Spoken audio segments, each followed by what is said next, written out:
Boker Tov ou Mevorach. Est-ce que vous connaissez les bâtons de réglisse? Ça vous dit quelque chose? Ça éveille une nostalgie d'enfance. Alors, quel bracha doit-on réciter lorsqu'on suce un bâton de réglisse ou par exemple des bâtons de cannelle ou quelqu'un qui grignote de la cannelle, comme ça, qui la mâche, la croque, la mâche? Quel bracha doit-on réciter? Parce que ça a du goût et on le sait qu'on n'a pas le droit de profiter de ce monde sans remercier Akadosh Baruch Hu.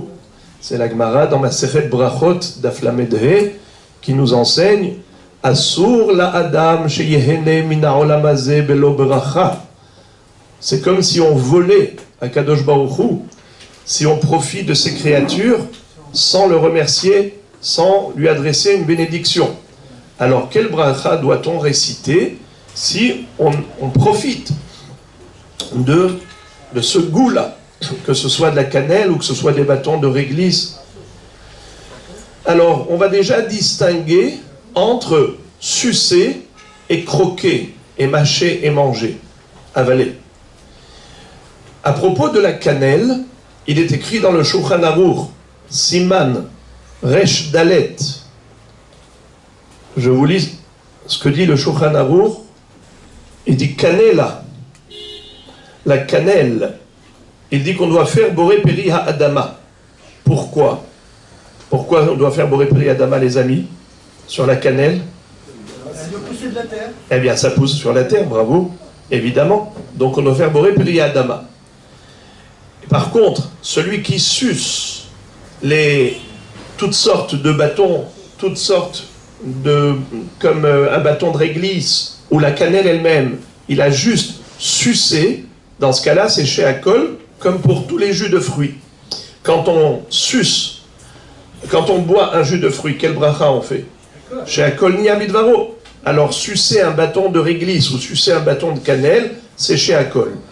Mais les poskim nous disent que le Shulchan Aruch a écrit cela à l'époque où les gens mangeaient les bâtons de cannelle. Mais de nos jours, ce n'est pas fait du tout pour cela.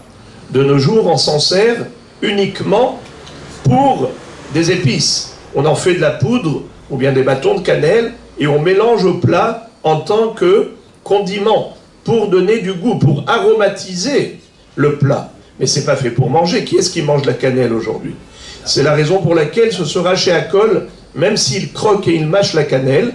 Je vous lis le Shulchan Aruch dans Siman Resh Dalet Saif Aleph. Il écrit le kamoun, le cumin, le kasbor, l'anis, tout ça, kevan deletama abidé, alors mevarech aleem sheakol. Puisque ce n'est pas fait pour manger, c'est fait que pour donner du goût dans le plat, alors on fait sheakol même si on en mangeait, car ce n'est pas le derech, ce n'est pas l'habitude de manger ces choses-là. C'est fait pour aromatiser les plats, c'est pas fait pour manger, c'est une épice. Alors, même si tu as mangé, tu fais que sheakol niya bidvaro.